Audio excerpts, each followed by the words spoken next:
Apex principle number 3 is the technique you need is not 100%. The pursuit of perfect technique will actually hold you back because perfection is a direction, not a destination. I'll repeat that again. Perfection is a direction, not a destination, because we always want to be shooting for better. We don't want to accept and don't want to become complacent with the standards that allowed us to get to where we are now and expect those standards to take us further because we've adapted to those standards. I like to put a numerical framework around this concept so you can find it as easy as possible to identify what the fuck I'm talking about.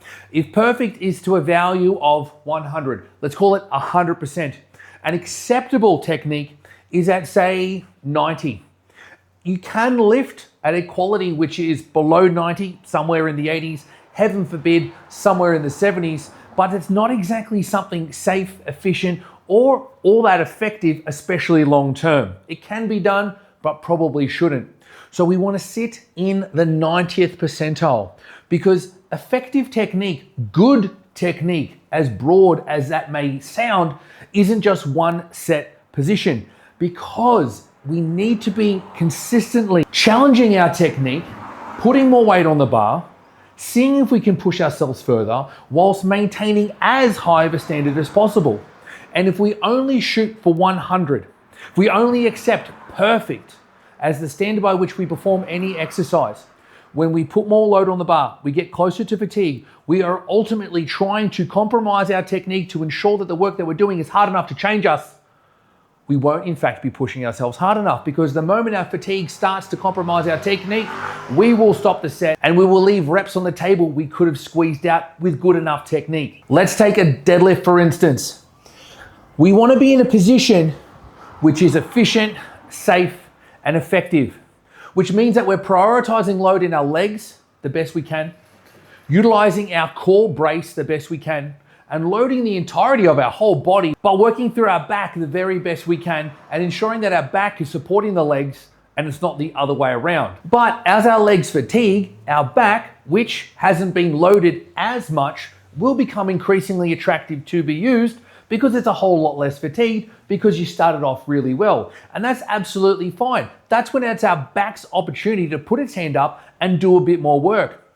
And we can encourage a little bit of rounding through the middle to upper back as we fatigue. Now, do we want to start in a position where our back is already working too hard and or compromised? No, because once our back fatigues prematurely in an exercise like a deadlift, we can't then utilize more legs. We've created a premature end to a set that could have been far more effective. And this is where this scale fits in. We want to start a set when we're less fatigued, there's less intensity on the set itself, and we should have a greater standard at the beginning of the set, closer to or at that 100% perfect, because you haven't accumulated any fatigue yet. Say I'm in this position at the start, as squeaky clean as possible. But as the set progresses, I'm accumulating fatigue. My legs are getting tired. My back is getting tired. But I'm trying to squeeze out what I can whilst performing the movement as consistently and safely as possible. So as I'm getting closer to the point of not being able to do any more repetitions, my technique goes from, say, a 100, a 99 on that scale I mentioned, to maybe a 95, maybe a 93. So my legs are still working hard, but my back starts to go a little bit. It's still good, it's still safe, and it's still effective. Now, there obviously is a point in which performing the movement where we could go from that still safe and effective 93, 92 looking lift, where we may be something like this because we're trying to squeeze those last few reps out. That's fine. We want to be mindful not to fall into the 80s, heaven forbid, anything lower than that.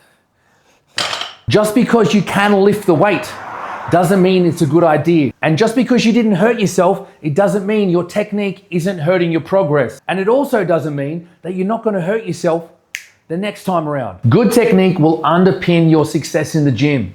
It will ensure that you're moving efficiently, safely, and effectively. But good technique is also not one set position. It's a range. A small fucking range, but a range all the same. It's that top 90th percentile.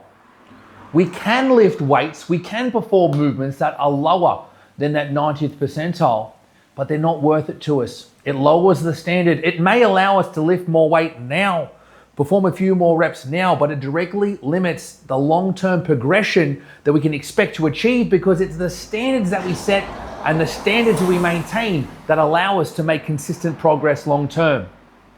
Aim for perfect as a means to set a standard at the beginning of the set, knowing that full well we're trying to challenge that perfection towards the end of the set. If you're performing a set of 10 repetitions, the last repetition shouldn't be perfect. Because if the last repetition looks as perfect as the first repetition, you sure as shit know that that set isn't awfully effective. We don't want it to be dog shit. We don't want it to be perfect. We want to find the Goldilocks point. Not too cold, not too hot. We want our technique just fucking right. If you enjoyed this video, please like, subscribe, and comment below what you'd like me to dive into next. And don't forget to check out the caption and hit the link and download my ultimate squat guide. It's my 28-page digital guide which shows you everything you need to know on what to do, how to implement it to overcome any barrier that might be holding you back in your squat. Hit the link, download it. I'll see you next time.